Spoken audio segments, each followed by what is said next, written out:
it says, what is the empirical formula of a compound with 66.63% carbon, 11.18% hydrogen, and 22.19% oxygen, and a molar mass of 72.1 grams per mole? The empirical formula is blank. Enter your answer as CXHYOZ, where they are small whole numbers, including 1. Now, in this particular problem, we know the percents of each of them, and we know the molar mass. The molar mass is typically used to find the molecular formula. So I'm not sure if we need that or not. I'm going to use it anyway. I'm going to find the molecular formula and then see if I need to, what to do about the empirical formula. So my approach is going to take the percent carbon and multiply it times the molar mass. And in fact, let me take one step back there. I'm not going to use the percent. I'm going to use the fraction. The fraction is the percent divided by 100.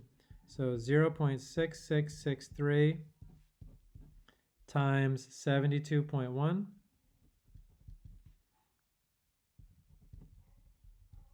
So I guess, again, this is the fraction of carbon. And multiply that times the molar mass, and I will get just grams of carbon.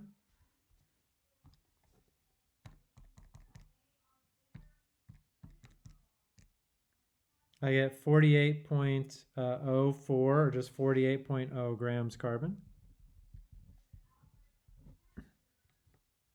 I'll do the same thing for hydrogen and oxygen.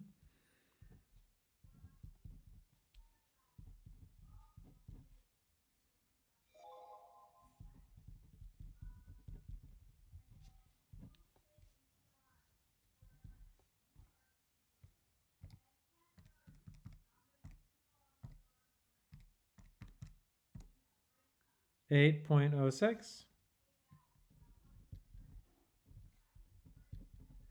And the same thing for oxygen. And yes, I just checked. 66, 76, 86, 90. Yes, my percents do add up to 100%.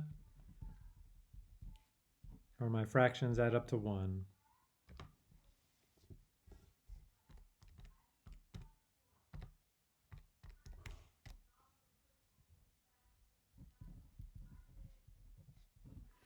And I get 16.00 rounded to 4, or really, let's just round it to 3 sig figs. 16.0 grams oxygen.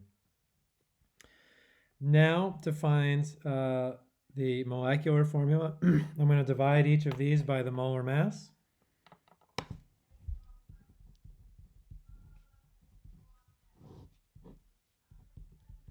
Again, the molar mass for each element is the number on the periodic table.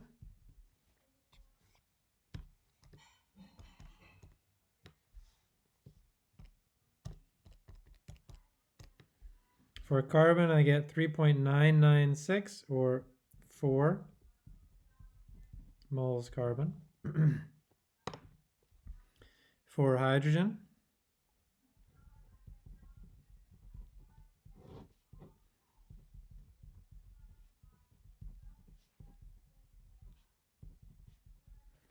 I think I'm going to get 8, but I'll do it anyway.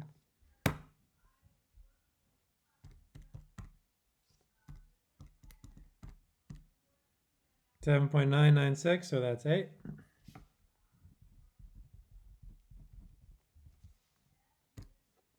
And 16.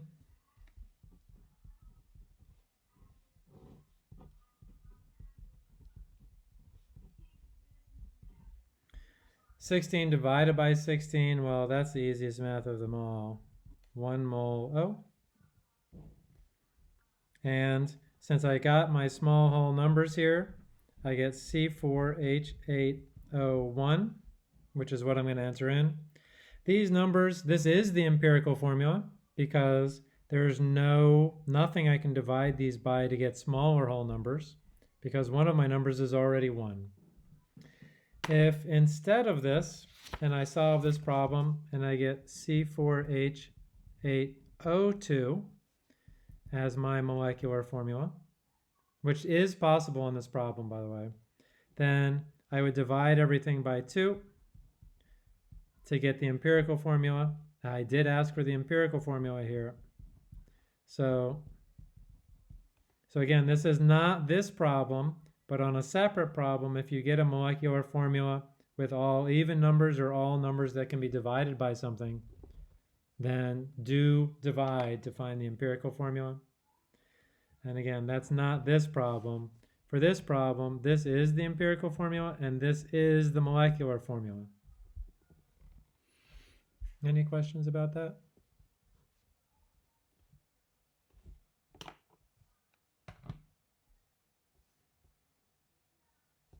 All right. I'll leave it up for another minute.